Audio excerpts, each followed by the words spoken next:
Visakha steel plant పై కార్మిక సంఘం నేతలతో కేంద్ర మంత్రి కుమారస్వామి సమావేశం ముగిసింది. స్టీల్ ప్లాంట్ పై ప్రధానికి నోటీస్ ఇస్తామన్నారు కేంద్ర మంత్రి. ప్రజలు ఉద్యోగుల సెంటిమెంట్ ను గుర్తించామన్నారు. పీఎం ఆశీస్సులతో ప్లాంట్ను పునరుద్ధరణ చేస్తామన్నారు కేంద్ర మంత్రి. విశాఖ స్టీల్ ప్లాంట్ పై కేంద్ర మంత్రి కుమారస్వామి 2 నెలల సమయం అడిగారని కార్మిక సంఘ నేత రాజశేఖర్ తెలిపారు. ఈ 2 నెలల సమయంలో స్టీల్ ప్లాంట్ను పరిరక్షించేందుకు కావాల్సిన అన్ని చర్యలు తీసుకుంటామన్నారు. 2 నెలల్లో ప్లాంట్ను పరిరక్షించకపోతే పరిణామాలు తీవ్రంగా ఉంటాయన్నారు. I wanted to give a report to the Honorable Prime Minister and to take his blessing to revive this RINL plant, because I can understand the feeling of the Visakhapatnam and surrounding citizens, the sentiment which they have in their mind. There is a possibility of reviving and give a new life to this RINL plant. Also, we have discussed several issues. They have given several advices. Yesterday while I am coming here, I had a meeting with our bankers also. Ultimately, we will going to take some decision with the higher authority. ఇదే అంశంపై విశాఖ నుంచి మా correspondent Naidu మరింత సమాచారం అందిస్తారు. నాయుడు, చూస్తున్నాం కేంద్ర మంత్రి స్టేట్మెంట్ ని. సో ఈ విషయంలో ఒక పాజిటివ్ అప్రోచ్ కనిపించింది అనుకోవచ్చా?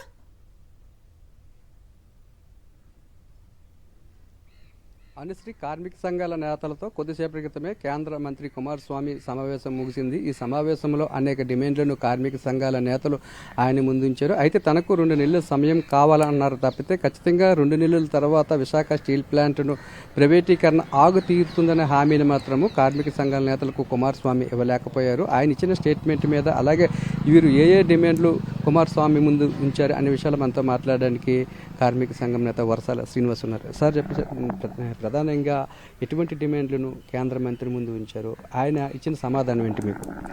ప్రధానంగా విశాఖపట్నం స్టీల్ ప్లాంట్ ఈవేళ వెంటిలేటర్ మీద ఉంది. ఆల్మోస్ట్ సాగు బతుకుల మధ్యలో ఉంది. 7.3 మిలియన్ టన్నులు సామర్థ్యంతో నడవలసిన ఈ ప్లాంట్ కేవలం 1.52 మిలియన్ టన్నుల వరకే ఇప్పుడు సామర్థ్యంతో నడుస్తుంది.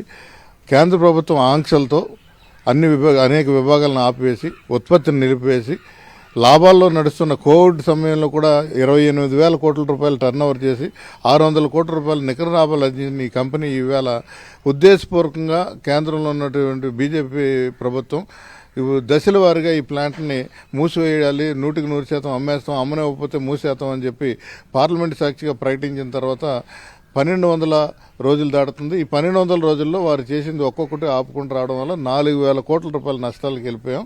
లెగలేని పరిస్థితుల్లో ఈవేళ ఉన్నాం.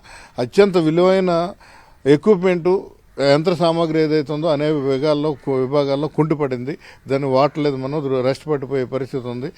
పూర్తి స్థాయిలో ఉత్పత్తిని చేయడానికి అవకాశాలు కల్పించాలి. రా మెటీరియల్ సప్లై చేయాలి. రా మెటీరియల్కి అనేక ఆంక్షలు పెట్టి మాకు రా మెటీరియల్ సప్లై చేయనివ్వట్లేదు, కొనుక్కోవడానికి వీలు కల్పించట్లేదు. బోర్డు అడ్డంకులు కానీ అనేక రకాలుగా అడ్డంకులు కేంద్ర ప్రభుత్వం కల్పిస్తుంది. వీటిని సవరించాలి. ఇమ్మీడియట్గా పూర్తి స్థాయిలో విశాఖపట్నం స్టీల్ ప్లాంట్ ఉత్పత్తి వచ్చినట్టయితే 10,000 కోట్లు తీసుకొచ్చి పార్లమెంట్ ముందు కుమ్మరిస్తాం.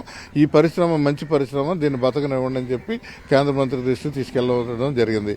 అలాగే శాశ్వత పరిష్కారం విశాఖపట్నం స్టీల్ ప్లాంట్కి వచ్చిన దౌర్భాగ్యం ఏంటంటే ఈ 40 ఏళ్లలో ఇక్కడ ఉన్నటువంటి ముఖ్యమంత్రులు కానీ, వివిధ రకాల పార్టీల నుంచి వచ్చిన ముఖ్యమంత్రులు కానీ, ఈ రాష్ట్రం నుంచి కేంద్రంలో పనిచేసినటువంటి కేంద్ర మంత్రులు కానీ విశాఖపట్నం స్టీల్ ప్లాంట్కి 1 కేజీ మైన్ కూడా తీసుకురాలేదు. 1 ఎకరం మైన్ కూడా గనులు మనం సాధించలేకపోయాం. మన రాష్ట్ర ప్రభుత్వాల నిర్లిప్తత వల్ల ఇది జరిగిందని చెప్పి మేము చెప్పడం జరిగింది. ఇతర రాష్ట్రాల్లో టాటా కానీ, సెయిల్లో ఉన్న గవర్నమెంట్ ఆఫ్ ఇండియా కంపెనీ కానీ, జిందాల్ కానీ, ఎస్ఆర్ కానీ 100 నుంచి 150 సంవత్సరాలకు సరిపడా మైన్స్, 100,000 ఎకరాల మైన్స్ వాళ్ళకు ఉన్నాయి, మనకు లేవు. దానివల్ల మనం నష్టపోతున్నాం. సుమారు 10,000 రూపాయలు ఎక్స్ట్రా కాస్ట్ అవుతుంది మనకి.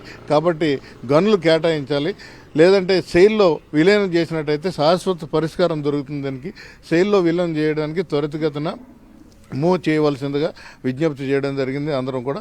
తర్వాత 3వది, వర్కింగ్ క్యాపిటల్కి ఆర్థిక పరిపుష్టి లేక, వర్కింగ్ క్యాపిటల్ లేక ఉత్పత్తులు తీయలేకపోతున్నాం. కాబట్టి వర్కింగ్ క్యాపిటల్కి ఇమ్మీడియట్గా సమకూర్చమని చెప్పాం. అలాగే ప్రధానంగా 64 గ్రామాల ప్రజలు వాళ్ళు విలువైన పంట భూములను ఖాళీ చేసి ఒకప్పుడు చేపల దెబ్బగా ఉన్నటువంటి ఈ ప్రాంతంలో ఉన్నటువంటి భూములన్నీ కూడా 24,000 ఎకరాలు భూమిని కేంద్ర ప్రభుత్వానికి ఆ రోజు ఇచ్చారు. వారు ఈవేళ కూడా 8,000 మంది ఆర్ కార్డులు పట్టుకుని అలో రామచంద్ర అని చెప్పి ఉద్యోగాల కోసం తిరుగుతున్నారు. ఈ 3.5 సంవత్సరాల్లో బీజేపీ అధికారం చేపట్టిన తర్వాత సుమారు 6,500 నుంచి 7,000 ఉద్యోగాలు స్టీల్ ప్లాంట్లో ఖాళీగా ఉన్నాయి. నిర్వాసితులకు 50% ఇచ్చినా 3,000 మందికి ఉపాధి అవకాశాలు మెరుగుపడతాయి.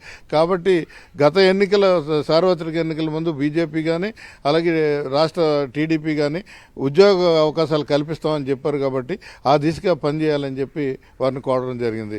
కేంద్ర మంత్రి గారితో మాట్లాడేటప్పుడు పక్కన ఈ ప్రాంతానికి సంబంధించిన నగరానికి సంబంధించిన ఎంపీ గారు భరత్ గారు ఉన్నారు.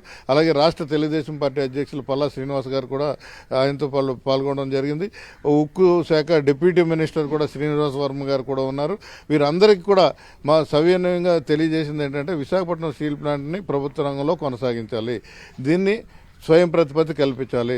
అది 30 లక్షల మందికి ఈ ప్రాంత ప్రజానికానికి అన్నం పెడుతున్న కంపెనీ. 5 లక్షల మంది ప్రత్యక్షంగా పరోక్షంగా ఈ కంపెనీ మీద ఆధారపడి ఉన్నారు. వారు ఉపాధి అవకాశాలని సన్నగిల్ల చేయొద్దని చెప్పి కోరడం జరిగింది. వారిచ్చిన హామీ ఏంటంటే విశాఖపట్నం స్టీల్ ప్లాంట్ని ప్రభుత్వ రంగంలో కొనసాగించేందుకు 2 నెలల సమయం కావాలి. ఈ 2 నెలల సమయంలో కేంద్ర ప్రభుత్వంలో ఉన్న అనేక మినిస్ట్రీలతో మాట్లాడి దీనికి సంబంధించిన ప్రపోజల్స్ అన్నీ కూడా కేంద్ర ప్రభుత్వం దృష్టికి తీసుకెళ్తాను. ఈ ప్లాంటు నేను పదవీ ప్రమాణ స్వీకారం చేసిన తర్వాత మొట్టమొదటిగా 4 సార్లు సీఎండీ గారితో ఇక్కడ డైరెక్టర్లతో రివ్యూ చేయడం జరిగింది. అలాగే సెక్రటరీతో రివ్యూ చేయడం జరిగింది. ఇక్కడ కూడా నేను స్వయంగా చూసిన తర్వాత మంచి ప్లాంట్గా మేము భావించాం. కాబట్టి ఈ ప్లాంట్ని కాపాడేందుకు నా ప్రయత్నం చేస్తాను.